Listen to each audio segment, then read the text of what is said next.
Hello, my dear family, peace and blessings to each and every one of you. Today, I'm bringing you an action-packed recap of an unforgettable film. Before we dive into the story, please smash that like button, subscribe, and hit the notification bell so you never miss our latest movie recaps. And hey, make sure to stick around until the end because you'll see the movie's name in the outro. This movie kicks off with a guy named Frank Vega. Frank has been through some tough stuff in his life, especially since he's a Vietnam War veteran. One day, he's riding the bus, minding his own business, when he spots two troublemaking kids causing a ruckus. It kind of takes him back to when he was just a kid living a simple life with his folks. As he grew up, he had a sweetheart, and they promised to get married once he came back from the war. But here's the kicker. Frank ended up spending a whole 10 years in Vietnam. When he finally got back home, he discovered that his girl had moved on. She married another guy and had 2 kids. Man, that must have hurt. Heartbroken, Frank decides to give the police academy a shot, thinking his military background would give him an edge. But they turned him down, a real bummer. With no job in sight, he ends up selling hot dogs for most of his life, just slinging those dogs to make a living. Then, things take an even sharper turn. A fancy new hot dog truck rolls into town and steals nearly all of his customers, leaving Frank with no choice but to become a drifter, wandering without a home or steady work. Tough breaks for Frank Vega, that's for sure. Fast forward to the present day. There are these 2 troublemaking kids on the bus again, causing a big scene and even trying to harm an old man. But Frank steps in and saves the day, giving those troublemakers a good beating. Someone on the bus records the whole thing and shares it on social media. Suddenly, Frank becomes a big deal after his heroic act goes viral. He's dubbed badass and soon, everyone thinks he's awesome. People start making t-shirts and graffiti with his face, and even the police give him a ride around town.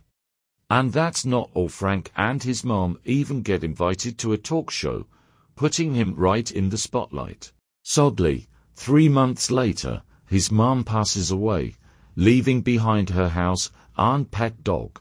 Now, here's where it gets really interesting. Frank's buddy and fellow Vietnam vet, Klondike Washington, moves in with him and hands over a USB flash drive meant for his late mom's safe deposit box. Frank has no idea what's on it, so he stashes it away for safekeeping. One night, Klondike heads out to grab some cigarettes and runs into 2 troublemakers, Terrence and Sebastian, who are after the flash drive. Klondike lies and says he doesn't have it on him. That doesn't sit right with the thugs, and they end up arguing, and tragically, they kill Klondike before making a quick getaway.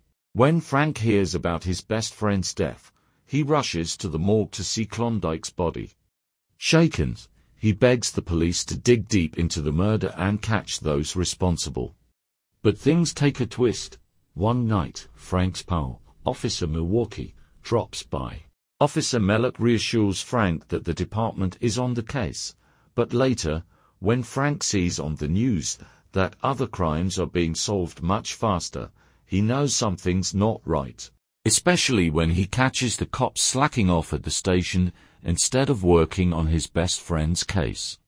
Determined to seek justice, Frank takes matters into his own hands. He starts his investigation in the alley where Klondike was shot and finds some empty bullet casings along with a locket containing a lady's picture.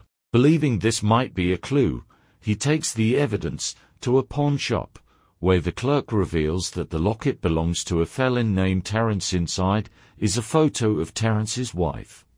Armed with an address for Terrence, Frank hurries over, but Terrence isn't home, and according to his wife, he hasn't been around for a week.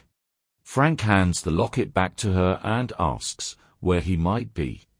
She spills the beans, mentioning that he used to play basketball with some buddies at a park. Frank dashes to the park and finds a bunch of guys playing hoops. Hoping they might know Terrence's whereabouts, he approaches them. Instead of being helpful, they start mocking him so much so that Frank ends up giving them a good thrashing. It turns out these guys were actually Terrence's pals. After getting them to settle down, they admit they don't really know where Terrence is, but mention a guy named Ronaldo, who might have the scoop, since Terrence and Ronaldo were tight buddies. Frank makes his way to Ronaldo's place, meets Ronaldo's roommate, and learns that Ronaldo is hanging out at a bar across town. Frank heads there, but soon he runs into some folks at the bar who aren't too happy to see him. Not willing to back down, Frank puts a couple of them in their place and finally tracks down Ronaldo. He gives Ronaldo a little scare, warning him to spill the beans about Terrence's location. In the end, Frank discovers that Terrence is seeing a gal named Tanya. Meanwhile, we switch over to a big shot gangster boss named Panther, who's actually the boss of Terrence and Sebastian. Panther is in a serious discussion with Major Williams, the crooked mayor in town, who is pressuring him to recover the flash drive Klondike swiped.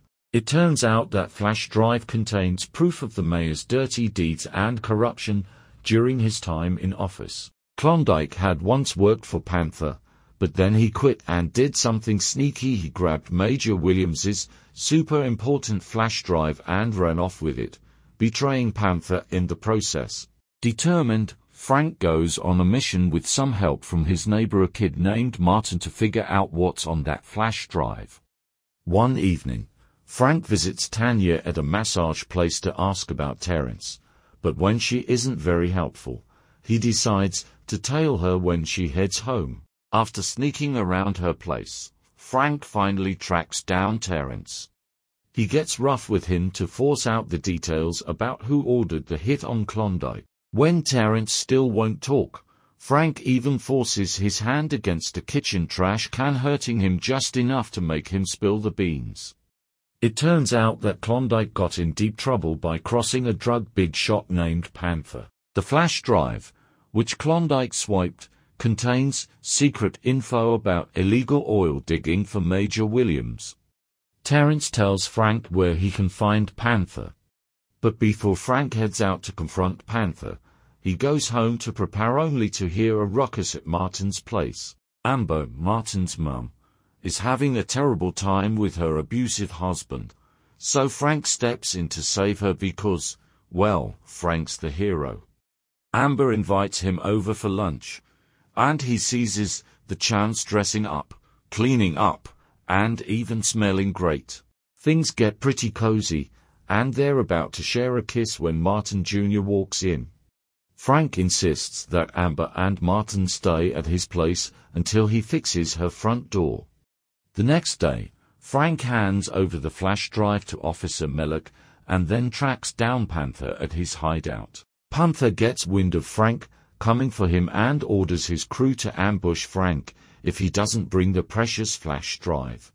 Frank ends up in a tough spot. Panther's gang overpowers him, and he passes out. They capture him and start torturing him with an electric shock device to force him to reveal the flash drive's location. But you know what? Frank's one stubborn guy. He doesn't give in, even when he's hurt real bad. Frustrated by Frank's silence, Panther snatches his wallet to find out where he lives, thinking the flash drive might be stashed there with his loved ones. Panther's men torture Frank while he rushes home, expecting to find the flash drive, but Frank manages to wriggle free of his bindings.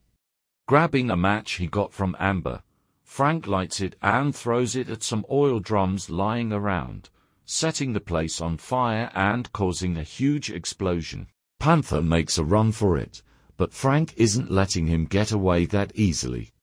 They both swipe buses and start a wild chase, causing a ton of damage along the way until both buses eventually wreck. Still, Frank doesn't give up. He continues chasing Panther on foot. Along the way, he bumps into those two troublemaking kids from earlier on the bus. Thinking they can redeem themselves by recording him getting beaten up, they soon learn who's boss when Frank shows them the door and resumes his pursuit. Finally, Panther reaches Frank's house and finds Amber there. He threatens to harm her if Frank doesn't hand over the flash drive. Just when it seems all hope is lost, Frank shows up to rescue Amber. Their ensuing fight spills out into the front yard. Right when Panther is about to pounce on Frank again, Amber jumps onto Panther's back to slow him down, giving Frank the opening he needs to take Panther down for good. In the end, the cops catch Panther, and things get even juicier when they arrest Major Williams too, exposing their shady business once and for all. As for Frank, Amber, and Martin, they all live happily ever after. That's it for today's recap, family. Remember, if you enjoyed the video, give it a thumbs up, subscribe, and hit that notification bell. And as promised, the name of the movie we just recapped is Badass. Thanks for watching, and until next time, stay safe and keep enjoying great films.